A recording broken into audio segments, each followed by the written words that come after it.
Hello everyone, welcome to my YouTube channel SmartLearn. Today we will discuss about the first war of Indian independence. It is otherwise called as the Revolt of 1857 or the Sepoy Mutiny.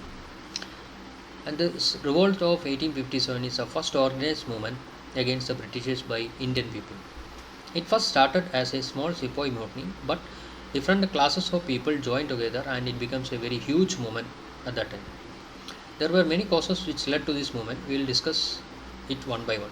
The first one is the political cause. There were many reform movements organized by the Britishers. Some of the movements, reform movements like the doctrine of lapse, annexation, direct annexation policy, etc., it caused hatred against the Britishers. Britishers, they controlled or they tried to capture an area by using force. That was a cause for this movement. The second one is the social and religious cause. Many social and religious reform movements were organized by the Britishers, such as the abolition of sati, the legalization of widow remarriage, etc. And people consider it as a threat to the society at that time. Moreover, that the conversion of the people, the forceful conversion of the people to this Christianity was also a cause for this movement. The next one, the third one is the economic cause. As we know that Britishers imposed a huge tax on the land and they collected this tax very strictly. They did not give any concession to these poor people, even in the case if there is a famine or a drought. And the people who are failed to do so, their land will be seized by the government. That causes hatred against the British. The next cause is the military cause. Many Indian people were working in the British army as soldiers at that time. They were paid very less and they have to go abroad in order to fight wars, and they will not get any overtime bonus or other thing, and they were considered inferior to others. It causes hatred against these Britishers. The next one is the immediate cause. The Britishers introduced a new rifle called as Enfield rifles, and the cartridge which is used in that rifle should be tear open with their teeth, and it is coated with a pig or cow's fat.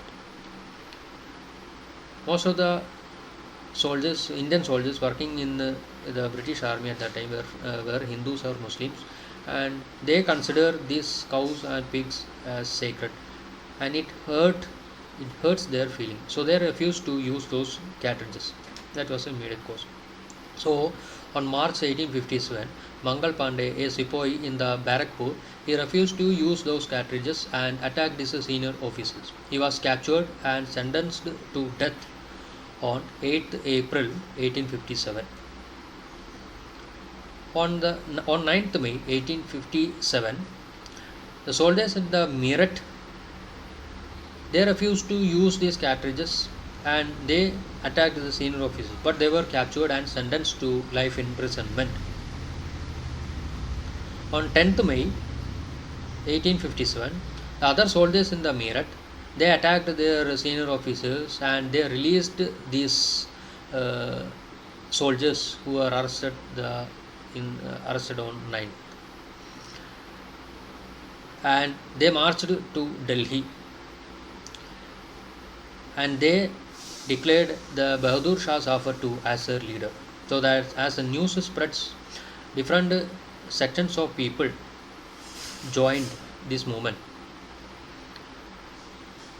Soldiers in different barracks attacked their officers and they captured those arms and ammunition, and they started marching towards Delhi. As the news spreads, Britishers used force in order to control this movement. At first it was not possible, but later Britishers used heavy army and they controlled this movement, and at last in the year 1858 the movement was totally controlled by the Britishers. Now let us find out what is how this revolt became a failure. There were many reasons for the failure of this revolt. The most important reason that we can consider is that there were no coordination between the leaders. That was the main reason for this failure of this revolt. The second one is that the news about this revolt did not spread so quickly in India at that time. Almost the South India were unaware of this revolt at that time. The third one is that most of the zamindars and landowners did not support this uh, revolt. They supported the Britishers at that time. The next one is that um, the princely states such as this Kashmir, Hyderabad, etc., they did not supported this revolt and they supported the Britishers. So, due to some of these causes, the revolt was a failure at that time.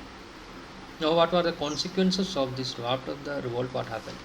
After the revolt, the East India Company's rule came to an end, and India comes under direct rule of the British Queen. And many administrative reform movements were happened, and more respect were given to our culture and tradition. The next one is the number of Indian soldiers in the British Army were cut short. That means it was reduced, and different policies like doctrine of lapse, annexation, etc., were abolished by the British Queen at that time. So these are some of the consequences which happened after this 1857 revolt. Some of the important leaders of this movement are Bahadur Shah Zafar II, Rani Lakshmi Bai of Jhansi, Tandia Top, Begum Hasrat Mahal, etc. I hope you understood this topic. If you have any doubt, you can post in the comment section. See you in another video. Thank you.